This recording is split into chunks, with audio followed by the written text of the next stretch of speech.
Now at 5, Freeman Health System announces a vaccine mandate for its employees. A federal judge says investigators can have access to documents that could shed light on the events leading up to the January 6th Capitol riot. I'm Skylar Henry with the latest and the details from former President Trump's legal team. The 4 states' most watched news starts now. Freeman Health System announces a vaccine mandate for its employees. This is KOAM News at 5. The announcement came at today's media briefing. The mandate is a result of guidelines from the Centers for Medicare and Medicaid Services, or CMS. In a news release, CMS says the Biden administration is requiring COVID vaccination of eligible staff at healthcare facilities that participate in Medicare and Medicaid programs. Freeman did not have a mandate in place and had been leaving the decision to get vaccinated up to its employees. Because our employees were so proactive in taking the initiative to do that themselves. However, CMS has now issued a ruling that says we must mandate it. So that's why we're doing it, and that every employee will need to be vaccinated by January the 4th. Baker says there are exemption options that employees can file for, including for medical and religious reasons. Brings us to our KOAM News Now Instapoll question. Today's question: would you consider leaving your employer if they were implemented a vaccine mandate?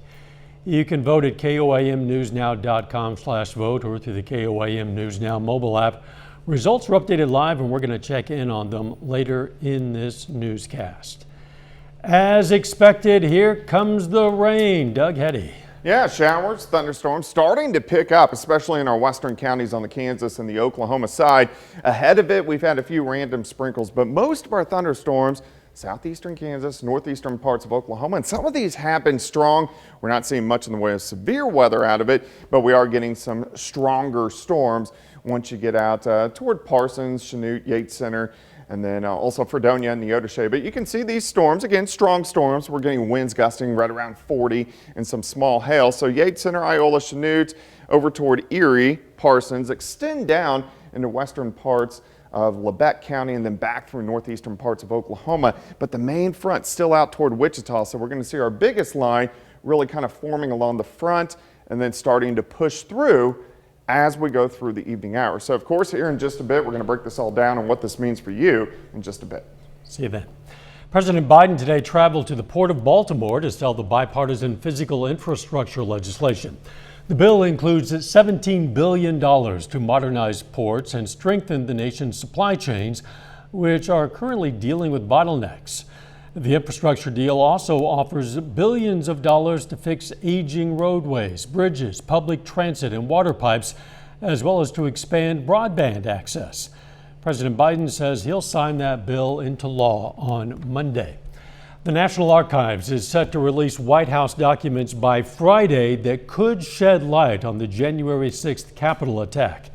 Federal judge ruled against former President Trump last night, but his legal team has already filed an appeal. Reporter Skylar Henry has the latest from Washington. In a late-night ruling Tuesday, Judge Tanya Shutkan rejected former President Trump's bid to keep lawmakers investigating the assault on the Capitol from seeing White House records. She wrote, "Presidents are not kings, and plaintiff is not president." Clerk will report the vote. A special House committee is looking into who may have been involved in the planning of events that led up to the attack on the Capitol. The documents they are seeking would likely include phone call records, White House visitor logs, and even Twitter messages. Lawyers for Mr. Trump argue all of that is protected by executive privilege, and they quickly appealed the decision. January 6th committee members also issued subpoenas Tuesday for 10 more former Trump administration officials as they investigate the insurrection that left 5 people dead. Among them, former Press Secretary Kayleigh McEnany, Deputy Chief of Staff Chris Liddell, as well as Keith Kellogg, who was National Security Advisor to former Vice President Pence and was reportedly watching TV coverage of the Capitol riot with former President Trump, and Senior Advisor Stephen Miller. But what I'll say is this: it's just an attempt, and you know this as well as anybody, to distract from the horrific failures of the Biden presidency. Last month, the House voted to hold former White House advisor Steve Bannon in criminal contempt for ignoring a subpoena from the committee, a case that's now in the hands of the Justice Department. Skylar Henry, CBS News, Capitol Hill. On the issue of executive privilege, the judge wrote, "This is a dispute between a former and incumbent president, and the Supreme Court has already made clear the incumbent's view is accorded greater weight," end quote. Kyle Rittenhouse broke down today as he took the stand in his own defense. The 18-year-old is charged with killing 2 men and wounding a third during a Black Lives Matter protest last year in Kenosha, Wisconsin. Rittenhouse says one of the men he shot threatened to kill him and grabbed his gun. Rittenhouse could face life in prison if convicted on the most serious charge against him. Still ahead, consumer prices continue to rise. A new report shows how much Americans are spending on everyday items. I'm Anthony Pura with what it means for grocery shoppers and the cost of those Thanksgiving dinners. And next in Health Watch, a look at the challenges female veterans face that can raise their risk of cardiovascular disease. Downstream Casino Store. Topping today's Health Watch, doctors are prescribing the steroid dexamethasone to many patients with COVID-19. But a new UK study finds the drug could induce diabetes in some patients because it causes a spike in blood sugar levels. For patients already diagnosed with diabetes, the drug can make it worse. UK researchers say the steroid does reduce the risk of death from COVID-19 and can still be beneficial for patients with diabetes if they're monitored for complications. A worldwide study of children with cancer and COVID-19 infections finds most have mild cases and almost all make a full recovery. But German researchers say young cancer patients with multiple health conditions, severe infections, and low white blood cell counts are significantly more likely to have severe COVID. As we mark Veterans Day, the American Heart Association is raising awareness about the challenges female veterans face that can increase their cardiovascular disease risk. Reporter Elise Preston has one veteran's story. Returning home after deployment was difficult for Army veteran Danny Aylesworth. I came back and didn't treat my PTSD, nor did I even realize that I had PTSD. Without the coping skills, I turned to alcohol. In addition, a life-threatening infection caused heart failure and left the young mother in need of a transplant. I ultimately got denied because I didn't seek help for my PTSD and I continued to drink. I definitely engaged in lifestyle choices that directly contributed to keeping me in heart failure. The American Heart Association and the Veterans Healthcare Administration are raising awareness about the cardiovascular disease risks female veterans face. Women veterans compared to non-veteran women, actually have higher rates of some traditional risk factors for heart disease, such as hypertension, diabetes, obesity. Dr. Sally Haskell says female veterans also have higher rates of depression and anxiety. Those conditions impact the brain and the body, but also some coping mechanisms, smoking or having substance abuse issues or not being able to manage their weight, and those things can increase their cardiovascular risk. In 2018, Aylesworth had an internal defibrillator implanted, which detected 2 cardiac arrests while she slept. She eventually got the help she needed, including trauma therapy. Really focused on that PTSD and the trauma that I had encountered that I had been avoiding. Aylesworth has been sober for nearly 2 years, and along with diet, exercise, and meditation, she's keeping her heart healthy. Elise Preston, CBS News, New York. Doctors say women veterans should check in with their healthcare providers to identify and manage their risk factors as early as possible. Swedish researchers say moderate and strenuous exercise alleviates symptoms of anxiety, even when the disorder is chronic. Their study assigned nearly 300 people with anxiety to a 12-week program of cardio and strength training and found the more intensely they exercised, the more their anxiety symptoms improved. And that is a look at today's health news. A little bit later, our Pet Vet on Call. Hi, I'm Dr. Eva Dudek from Parsons Pet Hospital. Coming up, we're going to tell you how to tell if your dog is overweight. Thunderstorms are working into the area. We're going to take a look at that coming up next. When you give hope.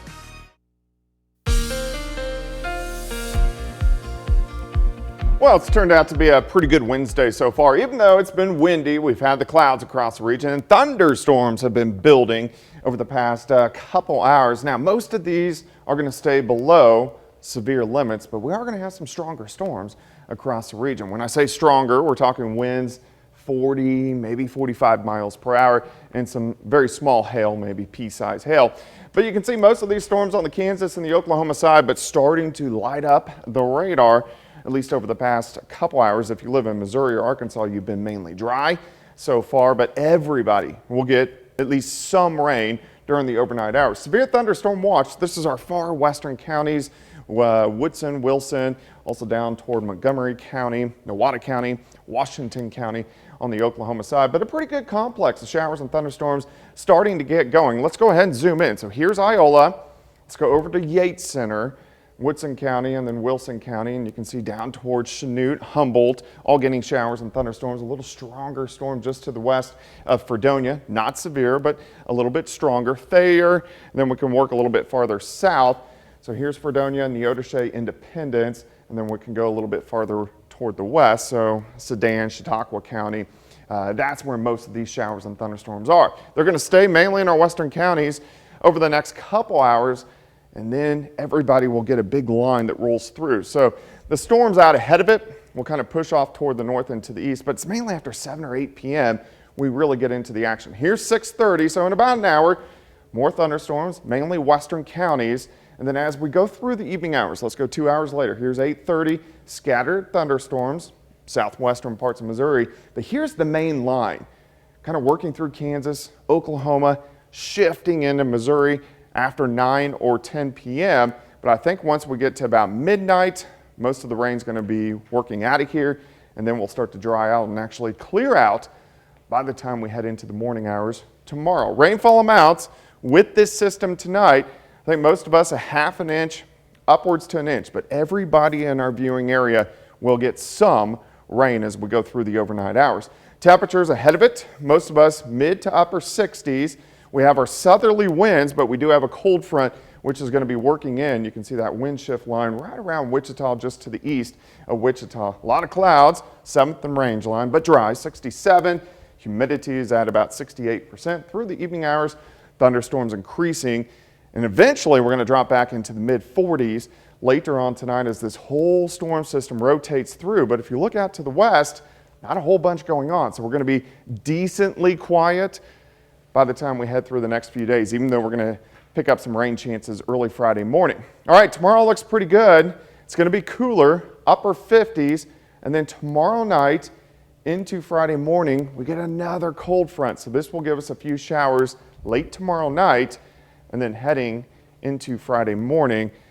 But most of the rain is going to occur tonight. 59 tomorrow, only 51 on Friday, only 50 on Saturday. Look at the overnight lows, 29 by Saturday morning. So a pretty good freeze and chilly for the weekend, but overall looking pretty good. Back to 74 next Wednesday. You said there was a 100% chance of rain today. It will rain. Yes, apparently so. Thanks, Doug. Veterans Day is tomorrow, but Newton County decided to honor our nation's heroes early. The county hosted an event at the county courthouse in Neosho. David Osborne served as guest speaker. He's a retired Army National Guard sergeant and current county commissioner. Just enjoy Veterans Day as it comes up tomorrow. Go out and tell the veteran thank you for his service and what he does, and just enjoy that day and recognize your veterans and your family and in your friends and around the community. All area veterans and their families were invited to attend the event. Coming up, a new report from the Labor Department on rising consumer prices. First, though, we honor another local veteran. Amos Hicks served in the U.S. Army during World War I. The Bentonville, Arkansas native was stationed in the Philippines and Korea and received a Purple Heart. And we salute Amos Hicks, a four-state hero. Topping today's Consumer Watch, the cost of living is on the rise. The Labor Department says consumer prices jumped 6.2% in the last year. That's the highest inflation rate since 1990. Anthony Pura reports. A trip to the grocery store is leading to sticker shock for some shoppers, including Dolores Serio. What have you been noticing at the stores? Sky-high prices. A new report from the Labor Department shows overall grocery prices jumped more than 5% in the last year. Meat prices are up, with beef roast soaring almost 25% and bacon increasing 20%. Staples like eggs and coffee are also on the rise. I used to shop based on what I like. Now I shop based on price and what I can afford. It's not only food, just about everything we buy is more expensive, from clothes to used cars. Gas has skyrocketed, up nearly 50% in the past year. I believe demand will remain strong, supply will remain constrained, and unfortunately, higher prices will be here probably for the next 6, maybe 9 months. Supply chain slowdowns and current prices means Americans will be spending more on Thanksgiving dinner this year. Nearly everything it takes to make the typical holiday feast is pricier. They're definitely up a bit. Alan Arzoyan, owner of Handy Market in Burbank, California, says that includes the turkey. This year we've seen a substantial increase in our wholesale pricing. Our fresh birds, Shelton, is up close to 20%. But Arzoyan says demand for the store's complete turkey dinners is higher this year, and overall business is brisk despite rising prices. Anthony Pura, CBS News, Burbank, California. It'll take more than clicks to secure your digital shopping cart picks. According to Adobe Analytics, out-of-stock messages for online shoppers spiked 250% last month compared to January of 2020. That translates to more than 2 billion attempted buys that were denied.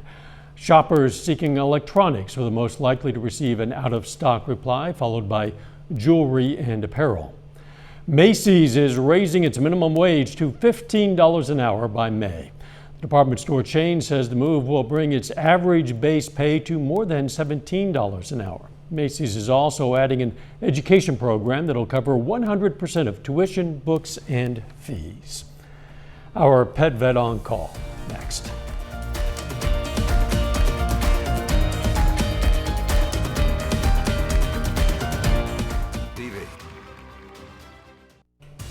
Up next on the CBS Evening News, new details on the investigation into former New York Governor Andrew Cuomo. Then on KOAM News at 6, we're going to have more on Freeman Health System's employee vaccine mandate.